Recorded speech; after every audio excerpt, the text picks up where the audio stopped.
Fala galera, professor e delegado Hilmo Braga na área. Em nome de toda a nossa equipe magistral, sejam muito bem-vindos ao nosso projeto OAB através de resolução de questões, nesta oportunidade para abordarmos a importante disciplina Processo Penal. Eu sou o delegado Hilmo Braga, aprovado em 9 concursos públicos, inclusive exame de OAB, e terei o maior prazer de fazer parte da sua trajetória rumo à sua aprovação. Dicas, quaisquer questionamentos, elogios, ruídos, print de tela, dúvidas sobre doutrina, jurisprudência ou mesmo gabaritos de prova, encaminhe através do nosso Instagram, @RilmoBraga. Será muito bom ter você conosco e lá você terá acesso a dicas, macetes, técnicas e, obviamente, o acompanhamento diário rumo até a sua aprovação. Sem perder mais tempo, bora lá então, iniciando a nossa projeção. Vamos para a nossa aula de processo penal. Iniciando a nossa transmissão no 3, 2, 1. Comigo na tela. Bora lá, então, para a nossa aula de resolução de questões. Nesta oportunidade, abordaremos os seguintes temas: ação penal e os processos incidentes. Meu Instagram aqui em cima, @RilmoBraga, 24 horas por dia à sua disposição, rumo à sua aprovação. Bacana? Quero te apresentar o seu edital e ponderando com vocês o porquê da opção do conteúdo para este encontro. Então, vamos lá? Vamos para o seu edital, o edital FGV, OAB Processo Penal. Faremos dos itens 6 ao item 11, e lá no finalzinho, um subitem do 26, que é o ANPP e a audiência de custódia, que inegavelmente estão dentro da ação penal. A sua banca acaba que cometeu um equívoco, né, em colocar no final do edital, juntamente com procedimentos, o ANPP, porque o ANPP deve ser estudado juntamente com a ação penal, até porque é o deslinde final do inquérito e, concomitantemente ou paralelamente ao oferecimento da denúncia, surge a oferta do acordo de não persecução penal. Então, faremos estes itens do seu edital neste encontro. Toda essa divisão que eu faço de conteúdos em cada aula, tenha certeza que é feito baseado em estatísticas de incidência do exame de ordem, tá? Não se preocupe, não é aqui achismo ou mesmo palpite do professor. Estatística pura. Temos uma equipe que realizou uma pesquisa nos últimos 10 anos de questões de OAB e também de questões da banca FGV, e a gente, juntando essas informações, a gente consegue montar um curso muito bem, um cronograma muito bem feito aqui, para que você possa avançar, elevar seu índice de assertividade e, obviamente, aprimorar os seus estudos em processo penal. Bora lá, então, sem perder mais tempo, questão de número 1, comigo na tela, cobrado no exame 43, no ano de 2025, com o seguinte enunciado: Bernardo agrediu Carolina, sua ex-companheira, causando lesões leves. Ó, ex-companheira, aplicação da Lei Maria da Penha. Lesões leves, em razão de ser vítima mulher. O delito em questão é apenado com reclusão de 2 a 5 anos. Na qualidade de advogado de Carolina, cabe notar que, letra A, apesar do término do relacionamento, as disposições da lei de violência doméstica e familiar contra a mulher são aplicáveis, até aqui correto. Ademais, não é cabível ao NPP. Correto, a própria lei, pacote anticrime, ao inovar com o NPP, proibiu sua incidência em caso de violência doméstica, não havendo medida processual consensual em favor de Bernardo. Verdadeiro, gabarito, letra A. Número 1, aplica-se a Lei Maria da Penha, mesmo sendo o casal de ex, não é? Sem problema algum. Número 2, não cabe MPP por expressa previsão legal que veio do pacote anticrime inovando no CPP. E número 3, não cabe nenhum tipo de benefício negocial para o Bernardo, na medida em que a Lei Maria da Penha é incompatível com a medida negocial. Então, não cabe composição civil, não cabe transação penal, não cabe suspensão do processo e súmula do STJ também não cabe sequer suspensão condicional da pena e muito menos aplicação de pena exclusivamente pecuniária, bem como de multa, na medida em que era uma cultura, no caso de violência doméstica, o bate e paga, né? O marido pagava, voltava para casa para bater mais um pouquinho. Então, a lei proibiu e o STJ encampou essa proibição. Não cabe nenhuma medida negocial. Vamos ver o que está errado nas demais. Letra B. Devido ao término do relacionamento, A Lei Maria da Penha não se aplica? Errado. A Lei Maria da Penha aplica-se desde que tenha havido casa, família, intimidade, casa, família, intimidade, casa, família, intimidade. Decora comigo? Casa, família, intimidade, casa, família, intimidade, casa, família, intimidade. Se houve intimidade, não se exige coabitação, em casal de ex, aplica-se a Lei Maria da Penha. Letra C. Apesar do término do relacionamento, a Lei Maria da Penha é aplicável, de forma a admitir a retratação da representação de Carolina. Errado. O crime de lesão corporal é de ação penal incondicionada se cometido com violência doméstica. Letra D. O término do relacionamento, a Lei Maria da Penha não são aplicadas. Errado, gabarito. Letra A. Vamos ao que interessa. Artigo 28A, que versa sobre a ANPP. De acordo com 28A, não sendo o caso do arquivamento, tendo investigado, confessado formal e circunstanciadamente o crime, sem violência ou grave ameaça e pena mínima inferior a 4, o MP poderá propor ao ANPP, se entender ser necessário e suficiente para a reprovação e prevenção da infração penal. Porém, pegadinha de prova, parágrafo 2º, o disposto não se aplica se for com violência doméstica familiar. Então, não cabe NPP em crime com violência doméstica familiar, também não cabe, de acordo com o STF, para crime de racismo, ação de grupos armados, hedionde, TTT, tráfico, tortura e terrorismo, não cabe ao NPP, ok? E, além disso, as medidas negociais que foram proibidas, súmula 588, a prática de crime ou contravenção contra a mulher e impossibilita substituição de pena, e súmula 536, a suspensão contra o processo e transação não se aplica em caso de violência doméstica. Então, os benefícios descarceradores negociais da Lei 9.099 não se aplicam por expressa proibição da Lei Maria da Penha, e, além disso, súmula do STJ ficou vedada, inclusive, a suspensão contra de pena, de modo que nenhum benefício negocial se aplica em caso de violência doméstica. Por isso, no caso em apreço, gabarito sem nenhum instrumento negocial e cabível a Lei Maria da Penha, gabarito letra A. Fechou? Bora para a questão de número 2. O Anderson, motorista de uma sociedade empresária X, dirigindo o veículo da sociedade empresária, fora do horário comercial e acima da velocidade, atropelou Lucas. Lucas ficou internado por 2 meses, Anderson foi condenado com trânsito julgado. Lucas propõe ação civil ex delito para execução contra a sociedade empresária X. Sobre essa ação civil ex delito, você, na qualidade de advogado da sociedade empresária, afirma corretamente que ela é parte. E aí?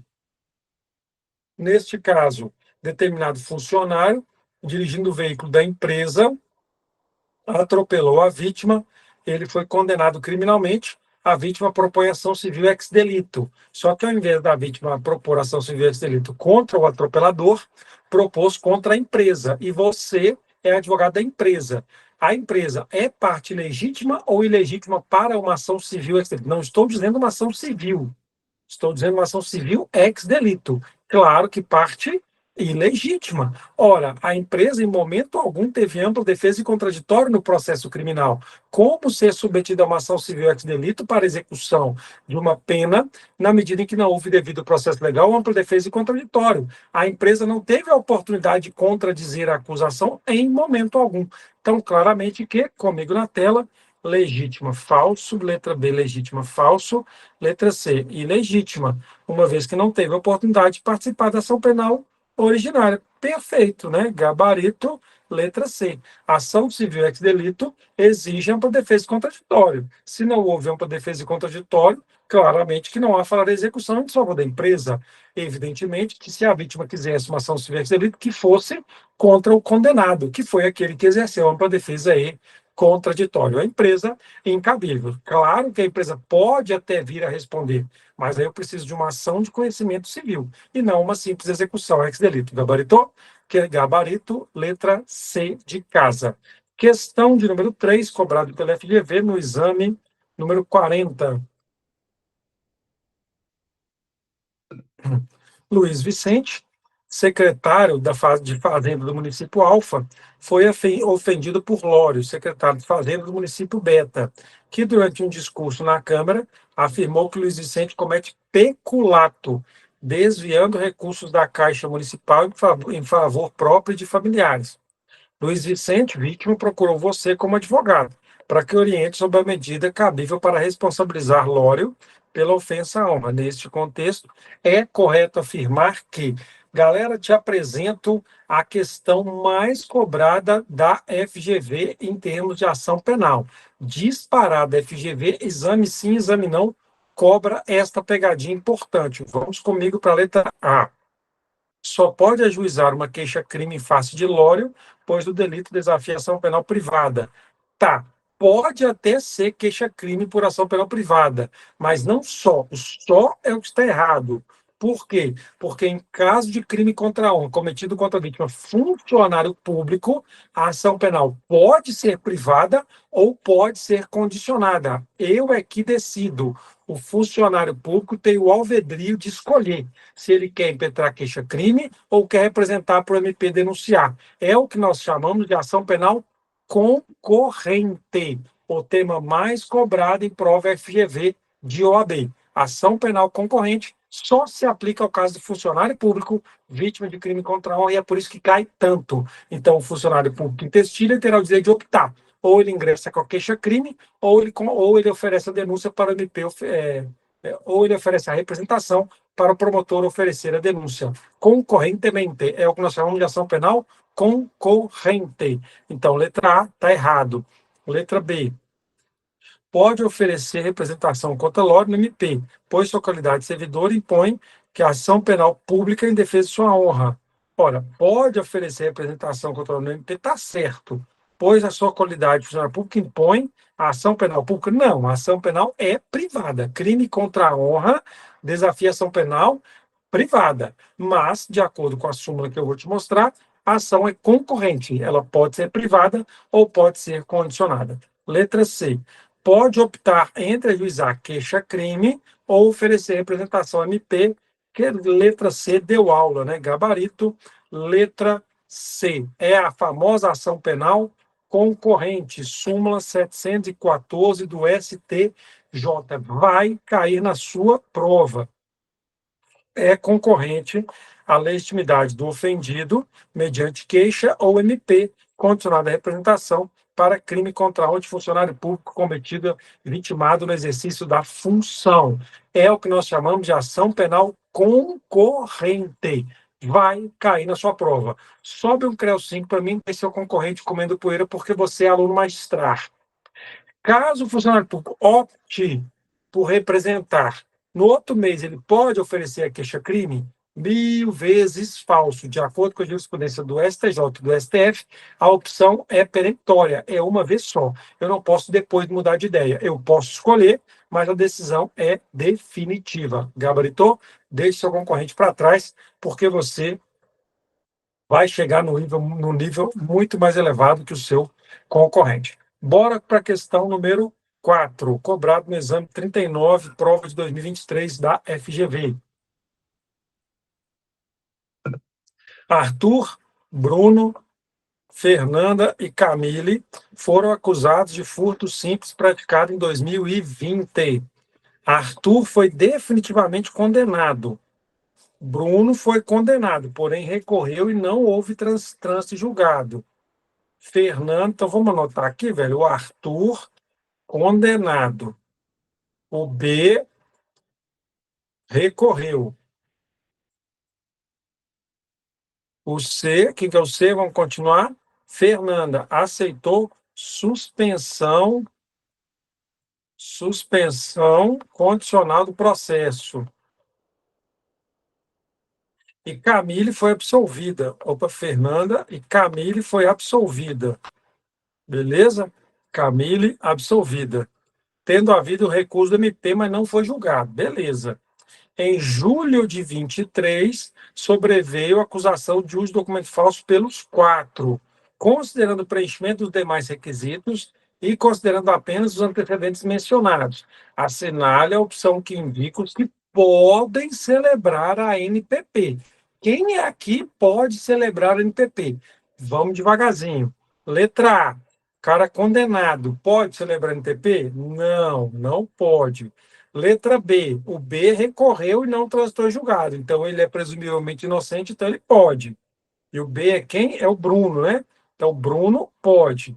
A Fernanda assinou uma suspensão condicional do processo em 2020, em 23. Pode NPP? Não pode, porque ela gozou de um benefício negocial há menos de 5 anos. E a lei veda a incidência nova em um benefício negocial descarcerizador. A Fernanda não poderá assinar NPP, beleza? Fernanda não. E a Camille? A Camille, sim, porque ela foi absolvida, em que pese o recurso do MP, não transitou em julgado, ela é presumivelmente inocente. Então, o Bruno e a Camille poderão assinar NPP. Gabarito, letra C. Quem disse isso? O próprio CPP, comigo na tela. Artigo 28A. Não sendo o caso do arquivamento e tendo investigado, confessado requisito 1 e 2, crime sem violência ou grave ameaça, e 3, pena mínima inferior a 4, poderá o MP propor o NPP, entendendo suficiente para reprovação e prevenção de crime. Porém, o parágrafo 2º diz que não cabe a NPP para 1, se for cabível transação penal, transação precede o ANPP. Cabível transação não cabe NPP, mas não é o caso da questão aqui. 2, se o investigado for reincidente, o primeiro lá, né, o Arthur, não coube NPP porque o Arthur é reincidente. Ora, se ele foi condenado, transitado, julgado, e ele comete novo crime no interstício de 5 anos pós extinção de pena, ele é reincidente. Se ele é reincidente, não cabe a NPP para o Arthur. 3, olha a Fernanda. Por que não coube para a Fernanda? Ter sido beneficiado nos últimos 5 anos pelos benefícios descarcerizadores, ó. Transação ou suspensão do processo, não é? Então, se ela gozou dos benefícios descarcerizadores da Lei 9.099, seja transação ou suspensão do processo nos últimos 5 anos, não cabível para ela o NPP. Beleza? E inciso 4, crimes com violência doméstica, nós já havíamos falado sobre isso em outras oportunidades. Beleza? Então, somente cabível NPP para o Bruno e para a Camille, gabarito letra C. Bora para a questão de número 5, comigo na tela. Cobrado no exame 37, com o seguinte enunciado: Sérgio propôs uma ação penal privada contra Ana e Letícia por dano e impossibilidade de qualquer medida negocial. Isto porque os querelados dolosamente quebraram o para-brisa do carro. Fim da instrução, fica comprovada a autoria e materialidade, até mesmo porque, além da prova testemunhal confirmar a imputação contida na queixa, os acusados confessaram. Nas alegações finais, Dr. Lúcio, advogado constituído por Sérgio, sem referir a inicial acusatória, finalizou a sustentação, apenas pedindo que fosse feita a melhor justiça. Feita a melhor justiça. Você, como advogado das quereladas, alegaria como prejudicial de mérito a extinção de punibilidade por qual motivo, né? Vamos para as alternativas. Letra A, perdão de Sérgio? Não, aqui não é perdão. Com certeza é perempção. Perempção ocorre quando o querelante deixa de movimentar o processo não comparecendo a atos imprescindíveis, deixa de movimentar o processo 30 dias, morre e o sucessor não movimenta em 60 dias, ou o que ocorreu no caso aqui, deixa de pedir condenação nas alegações finais. Dizer seja feita a melhor justiça, de acordo com a STJ, não é pedir condenação. E se não há pedido de condenação em crime de ação penal privada nas alegações finais, ocorre a perempção. Não é perdão e nem renúncia. Já eu vou diferenciar ambos para você. Letra A, errado. Letra B, renúncia, não. Letra C, perempção. Pode ser essa, porque o advogado constituído de Sérgio somente pediu que fosse feita justiça, deixando de retificar a pretensão para que fossem condenadas, sequer tendo renovado o pedido de condenação da queixa-crime, gabarito letra C, é justamente a perempção. Isto aqui não é perdão e nem renúncia, ocorre perempção, e eu quero diferenciar no CPP estes 3 institutos tão importantes para a sua prova. Então, comigo na tela, antes de passar para a perempção, eu quero abordar o perdão e a renúncia, com uma dica muito legal para a sua memorização. Por quê, meus queridos? Todo mundo confunde perdão e renúncia. Da leitura do código, o que você consegue inferir é que o perdão é bilateral, ou seja, tem que ser aceito, e a renúncia é unilateral, não carece de aceite, podendo o aceite ser expresso ou ser tácito. Beleza, isso todo mundo sabe. Agora, qual é efetivamente a diferença da renúncia e do perdão? Eu vou desenhar aqui as duas fases processuais para você, ó. Inquérito e ação. Inquérito e ação, ok? A renúncia, como ela é unilateral, ou seja, com menos rigor burocrático, ela ocorre no inquérito, tá? Então, renúncia é no inquérito. Então, imagine que você é intimado para comparecer na delegacia, vítima de uma ação penal privada, e você fala que você não quer processar o cara. Você falar que não quer no inquérito importa renúncia, que pode ser expressa ou pode ser tácita, não carecendo de aceite. Já no processo, a ação tem que ser aceita, bilateralidade. Por quê? Ora, porque você já se vê processado, você tem o direito de decidir se você quer aceitar ou não o perdão, ok? Então, a renúncia é no inquérito e o perdão é na ação. A renúncia unilateral não carece de aceite e o perdão carece de aceite, porque você já está sendo processado, você tem o direito de querer o deslize final processual até para uma eventual indenização moral futura ou mesmo o processo de uma denunciação caluniosa. Gabaritou? Beleza? Agora, não confundir renúncia, que é no inquérito, perdão, que é na ação, com perempção. Beleza? O que ocorre na perempção? Comigo na tela. Iniciado o processo, eu deixo de dar andamento por 30 dias, eu morro e meu sucessor não movimenta o processo em 60 dias, deixo de comparecer em ato imprescindível ou deixo de formular pedido de alegação final. Foi o que fez aqui o advogado, deixou de pedir condenação na alegação final, perempção. Ou 4, se a pessoa jurídica se extingue sem deixar o sucessor, ocorre a perempção. Ou seja, é um ato de mora por parte do advogado. O advogado comete um vacilo processual. Eu até costumo brincar com meus alunos, pessoal, não sei se você vai gostar dessa dica de memorização, mas eu gosto bastante dela, né? Decora assim, perempção, mocorongão, perempção, mocorongão, perempção, mocorongão. É o mocorongo, né, velho? O cara dá um vacilo processual, deixa de movimentar o processo de 30 dias, deixa de pedir condenação na alegação final, mocorongou, ele vai sofrer a perempção, que é uma causa extintiva de punibilidade, que é justamente o que ocorre no gabarito e apreço. Fechou? Bora para a questão de número 6. Comigo na tela. No curso do inquérito, durante a pandemia Covid-19, aqui apura a prática de crimes contra a relação de consumo, da Lei 8.137, o delegado representa por interceptação telefônica, sustentando a imprescindibilidade da medida. O crime consiste em sonegação e retenção de insumos, punido com detenção de 2 a 5 anos. A interceptação foi autorizada em decisão fundamentada. O juiz considera demonstrada sua necessidade, bem como a existência de indícios. No caso narrado, o advogado do comerciante poderá alegar que não cabe, repito, não cabe interceptação em crime punido com detenção. Então, letra A, o prazo fixado excede errado. Letra B, não cabe quando o objeto da investigação é punido com detenção. Gabarito, letra B de bola.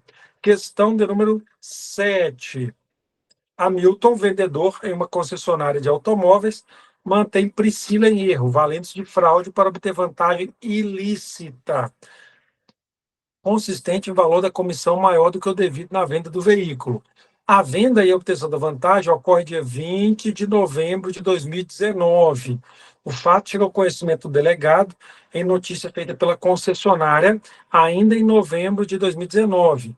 E em 2 de março de 2020, o MP oferece denúncia em face de Hamilton, imputando-lhe a prática de crime de estelionato. Embora tenha sido ouvida em sede policial, Priscila não se manifestou sobre a vontade de ver Hamilton processado. A denúncia é recebida, a defesa impetra habeas corpus perante o TJ.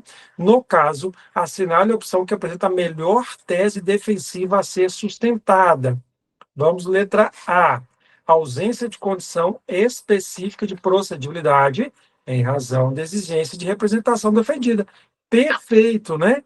Gabarito Letra A. Por quê? Porque o estelionato que, à época, desafiava a ação penal pública condicionada, incondicionada, em 2019, final do ano, passou a ser de ação penal pública condicionada à representação, em que pese ter havido uma enorme controvérsia nos últimos anos entre o STJ e o STF, prevaleceu a tese do STF, no sentido de que merece retroatividade benéfica.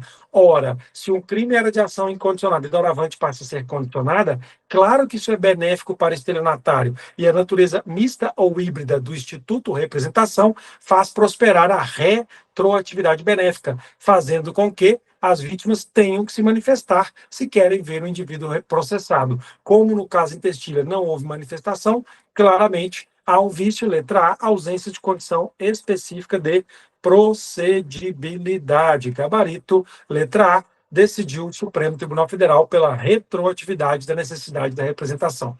Para fechar, questão de número 8, o Antônio foi denunciado pelo MP do Rio de Janeiro por tráfico de drogas. Essa denúncia foi rejeitada pelo juízo da 50ª Vara Criminal da Comarca do Rio por falta de prova mínima de autoria e materialidade.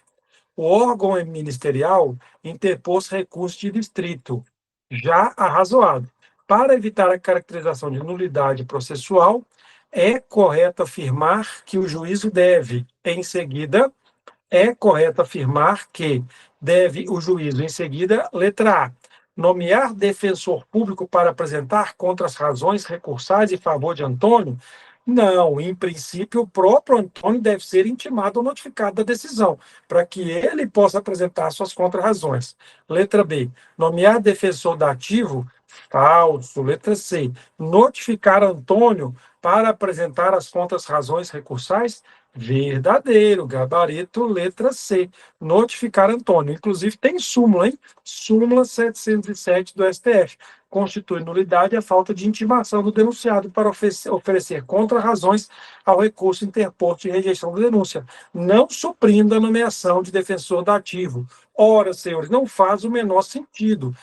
O juízo declara nomear defensor dativo ou defensor público, sendo que sequer o indivíduo teve a oportunidade de ser cientificado, notificado ou intimado da decisão para sua contrarrazão. E se ele quiser um advogado específico, é um direito dele. Súmula 707 do Supremo Tribunal Federal, não é dado ao juiz nomear dativo ou defensor público antes de notificar ou intimar a própria parte para suas contrarrazões. Súmula 707 do Supremo Tribunal Federal, deixe seu concorrente comendo poeira, porque, afinal de contas, você é aluno magistrar. Encerramos mais uma aula de processo penal. Fique com Deus, um beijo no seu coração. Dúvidas e quaisquer tipos de questionamentos, utilize o nosso Instagram, @RioBraga. Foi um prazer estar com você e até a próxima. Fique com Deus.